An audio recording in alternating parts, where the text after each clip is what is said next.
بسم اللہ الرحمن الرحیم۔ جب بھی تاریخ کے صفحات پر ظلم و بربریت کی داستانیں لکھی جاتی ہیں، ایک نام ایسا ضرور ابھرتا ہے جس کے تذکرے سے خون کی بو محسوس ہونے لگتی ہے۔ لاشوں کا انبار، سولیوں کا جنگل، قیدیوں کی چیخیں۔ جی ہاں، وہ نام ہے ولاڈ ڈریکولا۔ اور جب ہم فتح، عدل، شجاعت اور اللہ کے دین کی جہاد کی بات کرتے ہیں تو ایک دوسرا روشن نام ستارے کی طرح چمکتا ہے، جس نے قسطنطنیہ کے دروازے توڑے، جسے رسول اللہ کی بشارت نصیب ہوئی۔ جی ہاں، وہ نام ہے سلطان محمد فاتح۔ آج ہم تاریخ کی ان دو متضاد شخصیات کا ٹکراؤ دیکھیں گے، ایک ظالم، ایک عادل، ایک سولی پر چڑھانے والا اور ایک دین اسلام کو سر بلند کرنے والا۔ ایک طرف ظلم کی علامت ولاڈ ڈریکولا اور دوسری طرف نور عدل سلطان محمد فاتح۔ ولاڈ ڈریکولا کی پیدائش 1431 عیسوی میں سگشوار نامی شہر میں ہوئی، جو آج کے رومانیہ کے علاقے ٹرانسوالنیا میں واقع ہے۔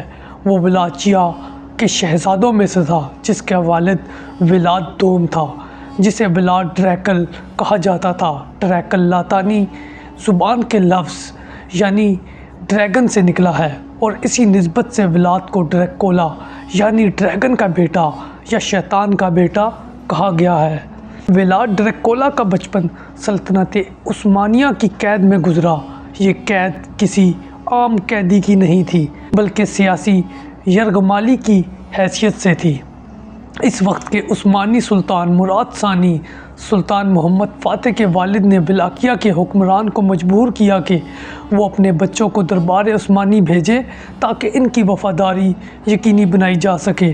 چنانچہ ولاڈ ڈریکولا اور اس کا بھائی رادو سلطنت عثمانیہ لے جائے گئے۔ وہاں انہیں ترکوں کے طور طریقے سکھائے گئے، اسلامی فوجی تربیت دی گئی اور دربار کی تہذیب سے روشناس کرایا گیا۔ مگر جہاں رادو نے ترکوں سے قرابت اختیار کی، وہیں ولاد کے دل میں نفرت کی آگ بھڑک اٹھی۔ کہا جاتا ہے کہ ولاد نے ترکوں کے درمیان وقت ضرور گزارا، مگر اس نے دل میں انتقام کا بیج پا لیا تھا۔ سلطنت عثمانیہ میں قیام کے دوران ولاد نے جنگی حکمت عملی، دشمنوں کو سزا دینے کے طریقے اور خوف کے نفسیاتی استعمال کو گہرائی سے سیکھا، مگر اس نے ان تمام اصولوں کو ایک شفاف اور ظالمانہ طریقے سے استعمال کیا۔ اس کے دماغ میں یہ بات بیٹھ چکی تھی کہ لوگ تم سے محبت نہیں کریں گے۔ اگر تم چاہتے ہو کہ لوگ تم سے ڈریں تو انہیں خوف میں مبتلا کرو۔ یہی فلسفہ اس کی پوری زندگی کا نچوڑ بن گیا۔ اسلام کا نظریہ اس کے بالکل برعکس ہے۔ قرآن مجید ہمیں بتاتا ہے، ترجمہ: بے شک اللہ عدل اور احسان کا حکم دیتا ہے، سورۃ النحل آیت نمبر 90۔ اسلام یہ سکھاتا ہے کہ حکومت صرف تلوار یا خوف سے نہیں، بلکہ عدل اور رحم سے قائم کی جاتی ہے۔ یہی فرق سلطان محمد فاتح اور ولاڈ ڈریکولا میں تھا۔ جب ولاڈ ڈریکولا نے اپنی تعلیم مکمل کر لی اور کچھ عرصے بعد ولاڈ ڈریکولا ولاقیہ واپس لوٹا اور عثمانیوں کی مدد سے وقتی طور پر تخت پر بیٹھ گیا، لیکن جلد ہی اس نے اپنے اصلی عزائم ظاہر کرنا شروع کیے۔ اس نے اپنے دشمنوں کو انتہائی دردناک طریقے سے قتل کیا، چاہے وہ سیاسی مخالف ہوں یا عام ترک قاصد۔ وہ ترکی کے قاصدوں کو صرف اس لیے قتل کرتا تھا کہ وہ سلطان کے حضور پگڑی نہیں اتارتے تھے۔ ولاڈ ڈریکولا جب ولاقیہ کا حکمران بنا تو اس نے تخت پر بیٹھتے ہی وہ ظلم ڈھایا۔ اس کی مثالیں صرف ظالم بادشاہ کی داستانوں میں ہی ملتی ہیں۔ وہ دشمنوں کو قتل کرتا، لیکن صرف قتل نہیں، انہیں سولی پر چڑھاتا، کھالیں ادھیڑ دیتا، ان کی آنکھوں میں کیلیں ٹھوکتا اور بعض اوقات انہیں زندہ جلا دیتا۔ یہ سب صرف طاقت کے اظہار کے لیے ہوتا تھا۔ اس کے محل کے باہر سینکڑوں لاشیں سولیوں پر لٹکائی جاتی اور ولاڈ کھانے کی میز پر بیٹھ کر ان لاشوں کا نظارہ کرتا۔ کہتے ہیں کہ وہ لاشوں کی بدبو میں کھانے سے لطف لیتا تھا۔ اس کے بعد ایک واقعہ پیش آیا جب اس نے ترک قاصدوں کا قتل کیا۔ ایک دن سلطان محمد فاتح کے دربار سے ترک سفیر ولاڈ ڈریکولا کے پاس بھیجے گئے۔ رسم کے مطابق ترک قاصد اپنی پگڑی اتارتے نہیں تھے، کیونکہ وہ اسے اپنی عزت کی علامت سمجھتے تھے، مگر ولاد ڈریکولا کو یہ بات ناگوار گزری۔ اس نے قاصدوں کو کہا کہ پگڑی اتارو اپنی۔ جب انہوں نے انکار کیا تو اس نے ان کی پگڑی کیلوں سے ان کے سروں میں ٹھونک دی۔ یہ وہ لمحہ تھا جب سلطان محمد فاتح کا صبر کا پیمانہ لبریز ہو گیا۔ سلطان محمد فاتح کو جب ولاد ڈریکولا کی بدتمیزی، سفاکی اور ترکوں کے قتل کی خبر ملی تو انہوں نے ولاکیہ پر فوج کشی کا فیصلہ کیا۔ یہ محض ایک فوجی مہم نہیں تھی، یہ عدل اور ظلم کا معرکہ تھا، جہاں ایک طرف وہ شخص تھا جس کے بارے میں رسول صلی اللہ علیہ وسلم نے فرمایا، قسطنطنیہ ضرور فتح ہوگا، کیا ہی بہترین امیر ہوگا وہ امیر، اور کیا ہی بہترین ہوگا وہ لشکر۔ مسند احمد کی یہ حدیث، یہ بشارت سلطان محمد فاتح کو نصیب ہوئی، اور آج وہی لشکر ظلم کے دارالحکومت ولاکیہ کی طرف بڑھ رہا تھا۔ ولاد ڈریکولا جانتا تھا کہ وہ سلطان کی فوج کا مقابلہ براہ راست نہیں کر سکتا۔ اس نے چالاکی سے زمین سوختہ پالیسی اپنائی۔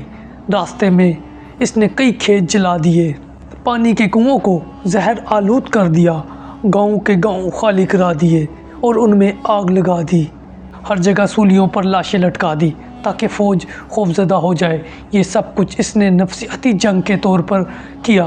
بالآخر سلطان محمد فاتح اپنی فوج کے ساتھ ولاد کے دارالحکومت ترگوشتے کے قریب پہنچے، مگر جو منظر وہاں ان کے سامنے آیا وہ قیامت کا منظر پیش کر رہا تھا۔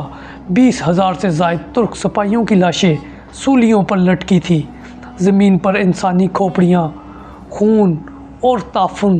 یہ تھا سولیوں کا جنگل۔ مورخین لکھتے ہیں، سلطان محمد فاتح گھوڑے سے اترے اور خاموشی سے لاشوں کو دیکھتے رہے، پھر کہا، یقیناً وہ شخص جس نے یہ سب کیا ذہنی طور پر غیر معمولی ہے۔ سلطان محمد فاتح نے ولاد کے ان تمام نفسیاتی ہتھ کنڈوں کو رد کیا اور اپنی پیش قدمی جاری رکھی۔ کئی دنوں تک عثمانی لشکر ولاکیہ میں داخل رہا۔ ولاد اور اس کی فوج چھپ کر حملے کرتے مگر شکست کھا جاتے۔ آخرکار ولاد فرار ہوا اور ہنگری کی طرف نکل گیا۔ ہنگری کے بادشاہ نے ابتدا میں ولاد کو پناہ دی، لیکن بعد میں اس بادشاہ نے ولاد کو قید کر لیا۔ ولاد نے اپنی زندگی کے کئی سال اسی جیل میں گزارے۔ کہا جاتا ہے کہ وہ آخرکار ایک جنگ میں مارا گیا۔ اس کا کٹا ہوا سر استنبول بھیجا گیا تاکہ سلطان محمد فاتح کو یقین ہو جائے کہ دشمن ختم ہو چکا ہے۔ اس سب میں اسلامی نقطہ نظر، عدل بمقابلہ ظلم۔ قرآن کہتا ہے، ترجمہ، اور کہہ دو کہ حق آ گیا اور باطل مٹ گیا، بے شک باطل مٹنے والا ہے۔ یہ آیت اس مارکے پر صادق آتی ہے، ایک طرف ظلم کی تاریکی اور دوسری طرف حق کا سورج۔ سلطان محمد فاتح نہ صرف فتوحات کے شہنشاہ تھے بلکہ عدل، علم، حلم کا نمونہ بھی۔ انہوں نے فتح قسطنطنیہ کے بعد گرجا گھروں کو مساجد میں بدلنے کے بجائے عیسائیوں کو عبادت کی آزادی دی۔ انہوں نے دشمنوں کو قتل کرنے کے بجائے عدل سے قابو میں رکھا۔ یہی وہ صفات ہیں جو قرآن ایک حکمران میں چاہتا ہے۔ آج دنیا ولاد ڈریکولا کو فلمی ویمپائر کے طور پر جانتی ہے، مگر مسلمان اسے ایک ظالم دشمن کے طور پر یاد رکھتے ہیں، جبکہ سلطان محمد فاتح کو دنیا فاتح قسطنطنیہ کے طور پر یاد رکھتی ہے، اور مسلمان انہیں ایک اللہ کے نیک بندے، بشارت یافتہ سپاہ سالار کے طور پر یاد کرتی ہے۔ یہ قصہ ہمیں سکھاتا ہے کہ حکومت ظلم سے نہیں، عدل سے قائم رہتی ہے، نفرت سے نہیں، حکمت سے کامیابی حاصل ہوتی ہے، اور جو اپنے رب کے حکم پر جہاد کرے، فتح اسی کے قدم چومتی ہے۔